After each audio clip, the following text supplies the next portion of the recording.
Is that what we're going to watch during the? Ready? Sure. All right, we'll start this morning with the Pledge of Allegiance. I've asked John Knight, Director of Parks and Recreation, to lead us off.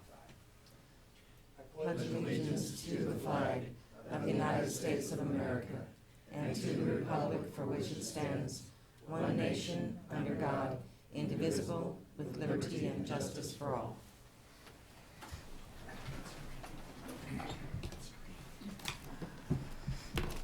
Good morning and welcome to the May 11th, 2015 meeting of the Shawnee County Board of County Commissioners. My name is Kevin Cook. I serve as the chair of the Board of County Commissioners, also representing District 2. Joining me today is Commissioner Shelley Bueller, representing District 1. Good morning. And Commissioner Robert Archer, representing District 3. Good morning. Good morning. Madam Clerk, if we could have our first item. First item is item 3, consent agenda. Are there any questions or comments regarding the consent agenda? Motion to approve the consent agenda as presented. Second. There's been a motion by Commissioner Archer for approval of the consent agenda as presented, seconded by Commissioner Bueller. All in favor say aye. Opposed? That passes 3-0. Next item.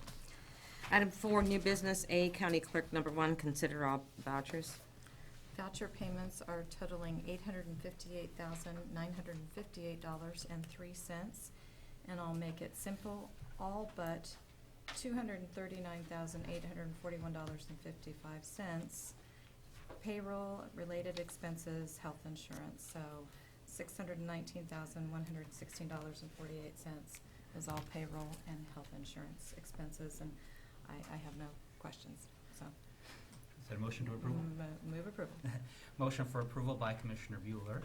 I'll second, but I noticed in Department of Corrections we had, yes, please, almost $25,000 in payments to Stormont Vale, and I asked Mr. Cole to explain what that's all about, make sure that the public knows what some of our expenses are. Oh, absolutely. Brian Cole, Department of Corrections, and noticing that, and we maintain and watch and monitor our expenses as well, and looking at, we had several bills this time that go to Stormont Vale for the health care and payment for care that's given to the inmates off grounds of the facility.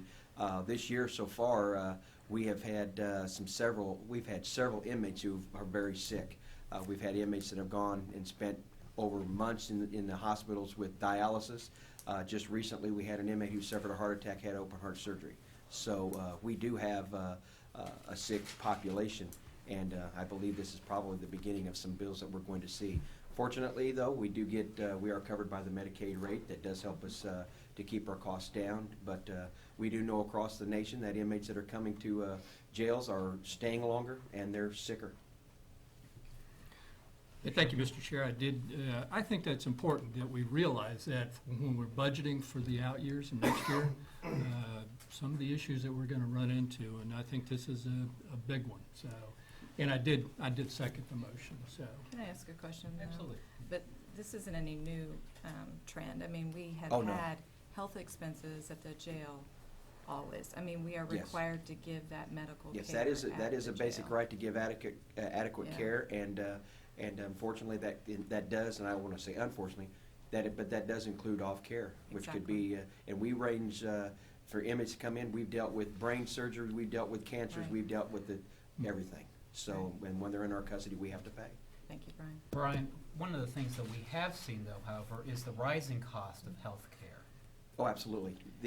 And so as the health care costs rise, that's something that you need to take into account when you're looking at your budget. Also, the cost of medicines or treatments, such as for hepatitis. Absolutely. That HIV are usually some of the biggest ones, and psychotropic medications. I believe the March bill, I think, was close to $40,000 just that month for just medications. So we do spend a lot of, but I believe that we have one of the best programs that we have for correctional health care. Okay. And I'm sure we'll hear more about that as we progress into the budget. Yes, you will. All right. Thank you. Thank you. There's been a motion by Commissioner Bueller for approval of the vouchers as presented, seconded by Commissioner Archer. All in favor, say aye. Opposed? It passes 3-0. Next item. There are no correctional orders today.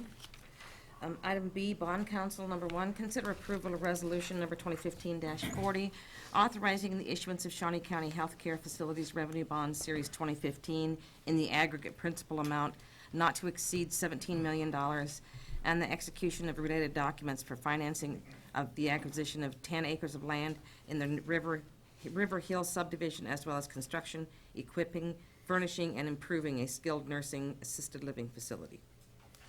Good morning, Bob Perry.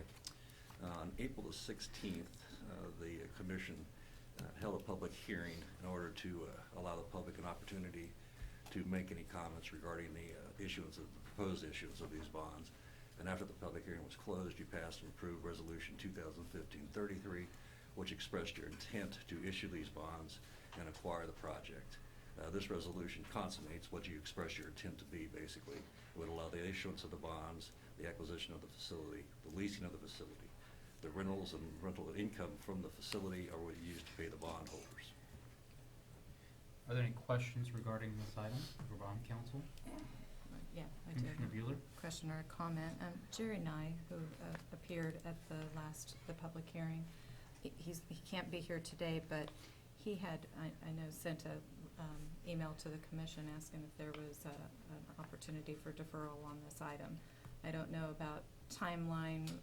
Bob, can you tell me how that would Well, I have impact? filed with the Board of Tax Appeals the necessary IRB information statement, Okay.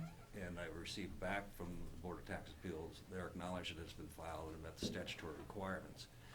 And in that information statement, I also advised the board that we intended on closing this on or around May the 28th. So if we defer it, that may affect that. I can file a supplement.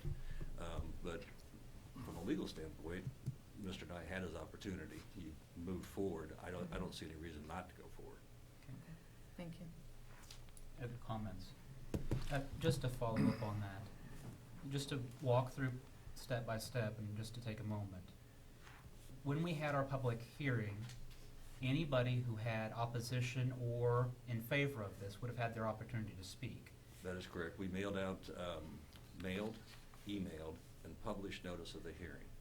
The publication was the preceding Monday, which I believe was April the 2nd from my memory, or maybe it was April the 6th, actually. And the Unified School District 437 and the City of Topeka all received the notices. From my understanding with Kurt Peterson, who was the developers counsel who was here in response to answer Mr. Nye's questions in April, he has also met with the city manager, Mr. Colson, and the city mayor on this project. And each of them, according to Kurt, had expressed an interest in seeing this project go forward. And under the statutory scheme, we delivered, at Cindy's office, hand-delivered to the city clerk, city manager, and the mayor's office, an executed copy of the resolution of intent that was passed and approved on April the 16th, that was hand-delivered on April the 17th. The statute states that within 7 business days following the next scheduled hearing, the next scheduled meeting by the city council, should the city council want to oppose the issuance of the bonds, they're to provide the county written objection to that. More than 7 business days have passed, and we have received no written objection. All right. Thank you. At this time, I would make a motion to authorize the issuance of the industrial revenue bonds. Second. Motion made by Commissioner Cook, seconded by Commissioner Archer. All in favor would say aye. Opposed? Passes 3-0. Great, Thank you very thank you. much. Next item. Item C, Public Works Solid Waste. Number 1, consider approval of change order number 3 to contract C 372-2014 with Claver Construction Company, Inc. for the Southwest 57th Street over Haskell Creek project with a decrease in the contract price of $5,218.03. Good morning, Commissioners. Tom Block of Public Works and Solid Waste. This is a Public Works item, and the project on Southwest 57th Street, which is just a little ways east of the community of Dover, is completed. We've gone through and tallied up final quantities, and as a result, the product amount is going to be decreased by $5,218.03, as the clerk had mentioned. It is our recommendation that this change order be approved. Any questions? I'd be happy to try to answer them. Any questions regarding this item? Motion to approve the change order. Second. Motion made by Commissioner Archer to approve the change order, seconded by Commissioner Bueller. All in favor say aye. Opposed? Passes 3-0. Next item. Item C2, consider approval of change order number 1, final, to contract C30-2015 with Williamson Excavating and Concrete, Inc.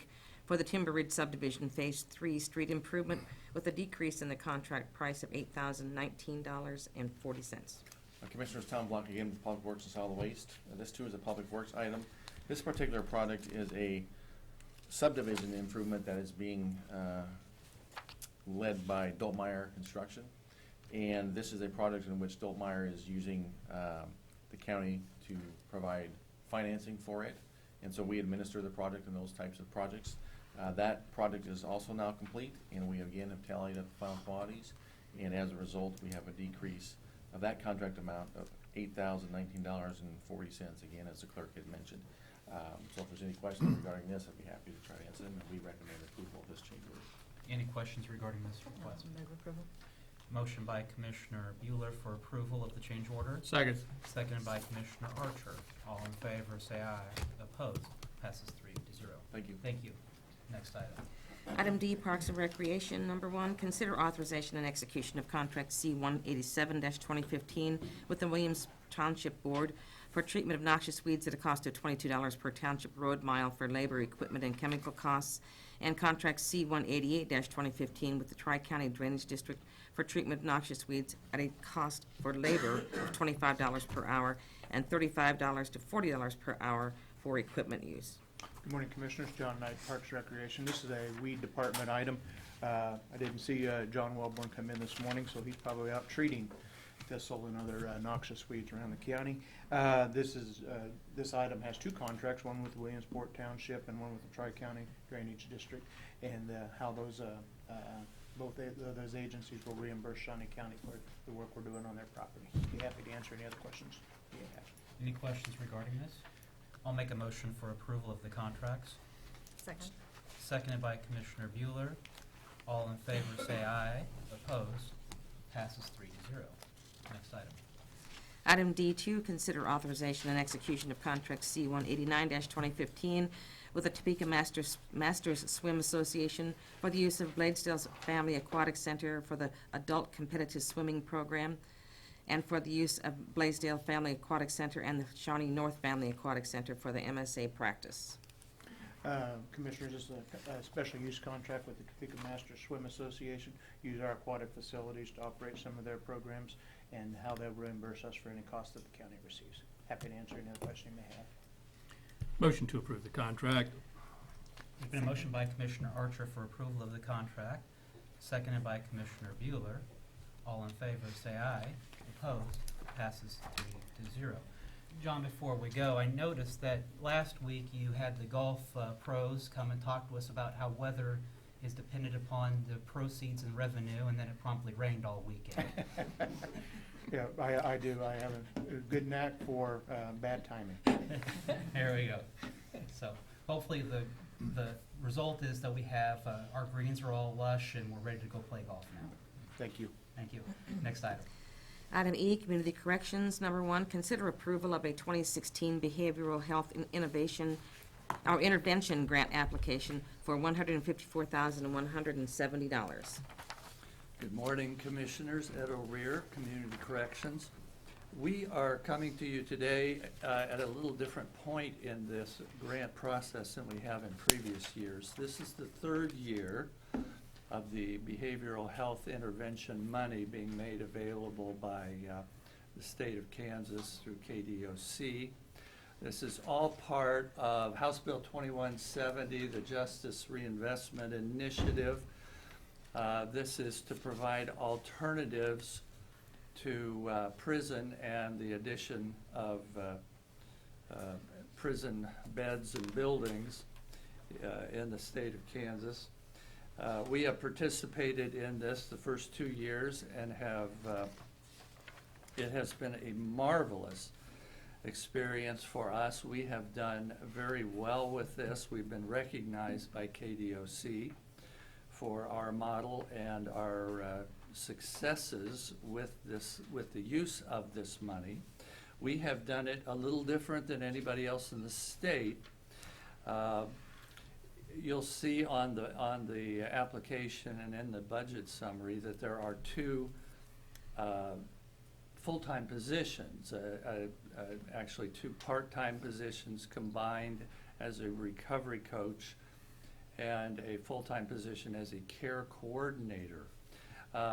Where some agencies have hired or made part of their probation staff one of these people, we have collaborated with Heartland RADAC. We contract with RADAC, which is the Regional Alcohol, Drug, and Assessment Center, to provide us with these people. They are by far the most experienced people in the state with these types of positions. And they do all the hiring, they do all the training, they continue. We have a supervisor, a RADAC supervisor on site 1 day a week to work with our recovery coach and our care coordinator. This has just been a marvelous collaboration with them, and it has worked for us wonderfully, wonderfully well. The other thing that we've done, there's vouchers, money available for medications. We have contracted with Genoa Pharmacy at Vallejo to provide our clients who cannot afford medications, either for physical problems or psychotropic meds for mental health, at the lowest possible costs available. And we do that for our clients with the idea we will help you pay for this month and maybe a month or two down the road. But let's begin to work on right now how you might be able to maintain your medications once you are out of our program and off probation, such that you can keep yourself stabilized in the community once you're done with supervision. This has also worked very well for us, and our care coordinator and our recovery coach work with our clients in that aspect as well. The care coordinator works in every area that there's a need, whether it's housing, whether it's seeing the appropriate doctors, drug and alcohol with our recovery coach, making sure that they are in community programs that are not funded but available to them, that they can begin to sustain in terms of their sobriety. We've just done a very, very good job, and frankly, we're leading the state in our statistics regarding revocations. And we're very pleased. We hope we get this money again. This time, we're still in the application process, and the signature that we will need by Mr. Cook is just an approval of what we are asking for, and that the figures in the budget summary are correct and accurate. Thank you. Any questions for Mr. O'Rear regarding this?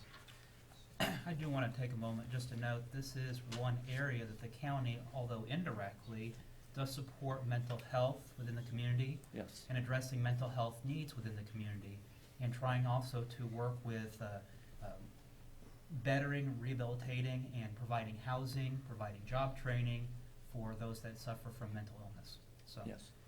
I do have a question.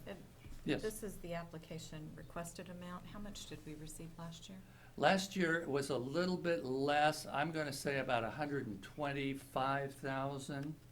But one of the things that has happened this year, Commissioner Bueller, is they've added some areas such as transitional living, such as Oxford House, such an appropriate housing facility. We can provide either a security deposit or 1 month's rent while they get on their feet, get employed, and get a paycheck. So that's all new money, and that's quite a bit. We've upped some areas. Treatment, Batters Intervention is a new area that we are able to provide services for this year, and anger management. So those reflect some increases from last year. Thank you. I'll be happy to make a motion to approve the 2016 grant application. Second. Motion made by Commissioner Cook, seconded by Commissioner Bueller. All in favor, say aye. Opposed? It passes 3-0. Thank you. Thank you. Thank you. Next item. Item 5, Administrative Communications. Are there any persons that wish to address the commission this morning with items of administrative communications?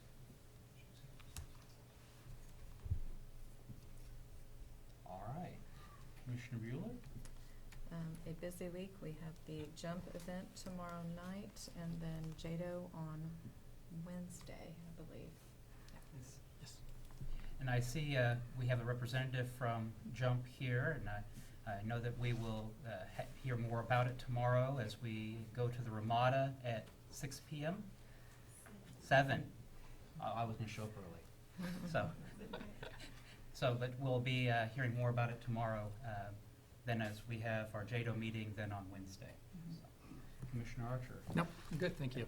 I do want to take a moment to thank the Capital Journal for highlighting our interim director of emergency management, Dusty Nichols. I think it was a very good article that was prepared, and Dusty is a capable person to fill that role as the interim, and would encourage him in all the processes as outlined within the article. But thank you for all the updates over the weekend as we were looking at the storm develop and pass by us safely. So, next item. Item 6, Executive Session. There is not a need for an executive session today. We are adjourned.